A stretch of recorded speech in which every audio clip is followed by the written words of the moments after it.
মায়াবতী, তুমি ছেড়ে যাবার পর থেকে প্রতিটা মুহূর্ত তোমার স্মৃতিতে ডুবে থাকি।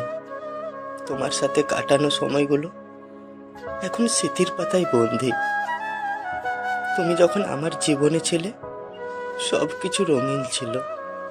তোমার হাসি, তোমার কথা, তোমার স্পর্শ, সব কিছুতে একটা অদ্ভুত মায়া ছিল।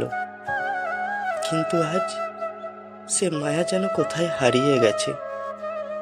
প্রতিটা সকালে তোমার গুড মর্নিং এসএমএস পেতাম, আর এখন সেই ফোনটাও নিঃশব্দে পড়ে থাকে।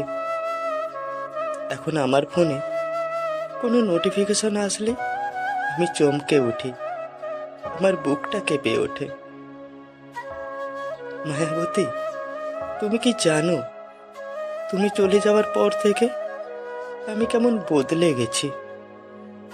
আগে যেমন আমি হাসি খুশি ছিলাম, এখন আমি এক নিঃসঙ্গ পথিক। তোমার সাথে কাটানো মুহূর্ত এখন আমার কাছে স্বপ্নের মতো লাগে, আর সেই স্বপ্নগুলোই এখন আমার কাছে বেঁচে থাকার সম্বল। যদি কোনোদিন এই স্বপ্নটা হারিয়ে যায়, আমিও এই পৃথিবী থেকে হারিয়ে যাব। এই ছবিগুলো দেখো মায়াবতী, কত হাসি খুশি, আনন্দ, কিন্তু এখন এই ছবিগুলোই আমার কাছে কষ্টের কারণ। তোমার স্মৃতিগুলো আমাকে প্রতিদিন তাড়া করে বেড়ায়।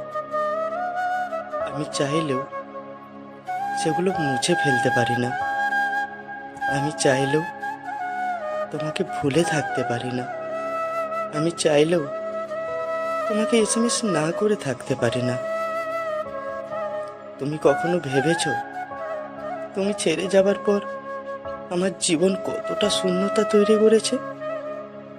প্রতিটা রাতে তোমার কথা ভেবে ঘুমোতে যাই, আর স্বপ্নে তোমাকে দেখি, আর সকালে উঠে দেখি তুমি আমার স্বপ্ন ছিলে, বাস্তবে না। আর তখন মনে হয় পৃথিবীতে আমার চাইতে অভাগা মানুষ আর কেউ নেই।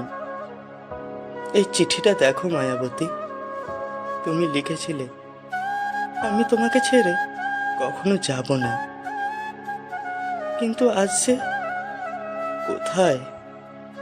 তুমি তো আমাকে ছেড়ে চলে গেছো, আমাকে একা করে দিয়েছো। মায়াবতী, আমি জানি না তুমি এখন কোথায়, কেমন আছো, কিন্তু আমি প্রতিদিন তোমার অপেক্ষায় থাকি। যদি তুমি ফিরে আসো, এই হৃদয়ে এখনো তোমার জন্য ধুক ধুক করে। আমি জানি হয়তো তুমি আর ফিরে আসবে না, তবুও এই মন তোমার অপেক্ষায় থাকবে।